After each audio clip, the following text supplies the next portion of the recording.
আমি হলাম একটা গরিব মধ্যবিত্তের ছেলে, ঠিক আছে। তো যারা যারা গরিব মানুষ তারা তো বুঝতে পারো গরিব মধ্যবিত্তের ছেলেদের জীবন কীরকম থাকে, ঠিক আছে, কতখান দায়িত্ব থাকে, ঠিক আছে। সব সময় একটা টেনশনে থাকা লাগে, সব সময় একটা কান্নায় থাকা লাগে, ঠিক আছে। বোনরা তো বিয়ের পরেও একদিন বা 2 দিন কান্নার পরে চলে যায়, কিন্তু ছেলেদের জীবনটা বহুতই কষ্টের জীবন, ঠিক আছে। সব কিছু কাম সামলানি লাগে, হয় বাবার অসুখ হোক বা কোনো অসুবিধা হোক বা বেমার সেমার থাকলেও একটু হোক, সব কিছু আমাদের দায়িত্ব থাকে, ঠিক আছে।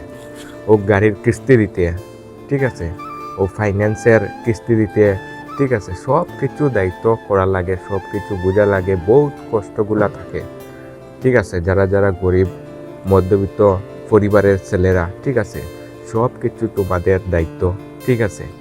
হয়তো এটা আমার বলাও লাগে না, তোমরা সবই জানো, ঠিক আছে, কতটা কষ্টের জীবনটা, ঠিক আছে। কষ্টের জীবন, তুমি কষ্ট করিও না, তুমি চেষ্টা করো, চেষ্টা চালিয়ে যাও, জেলা স্বাবলম্বী উইটায় সবাই, ঠিক আছে। চেষ্টা করলে যত কষ্ট করবায় একদিন দেখবায় ফল পাইবায়, ঠিক আছে।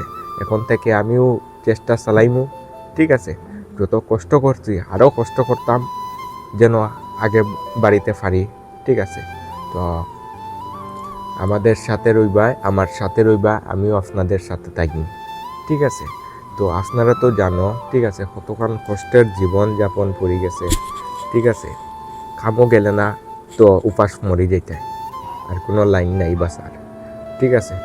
আজকালকার দিনে জিনিসের যেটা দাম, ঠিক আছে, তেলও যায় কি 70-80 টাকা। তুমি খাইবাই কিতা আর কিতা লইতাই, কিতা খাইতাই, কিলা চলতাই, কত টেনশন থাকে। এর মাঝে তুমি যদি বেমার পড়ে যাও তে তো তোমার অসুখর তলে যাইব গে, ঠিক আছে। তুমি খামো যাও নাতে পয়সা খানো খাইতাই, লইতাই কিলা। আমাদের ছেলের কিলা কষ্ট, ঠিক আছে, আমরা ফুয়া মাইনসর, ঠিক আছে, আমরাই জানি, ঠিক আছে। তো এটাই আছো ছেলেদের দুঃখর কাহানি, আমি আপনার তরে কইছি, ঠিক আছে। আপনারাও ভিডিওটা শেয়ার করে দিবা।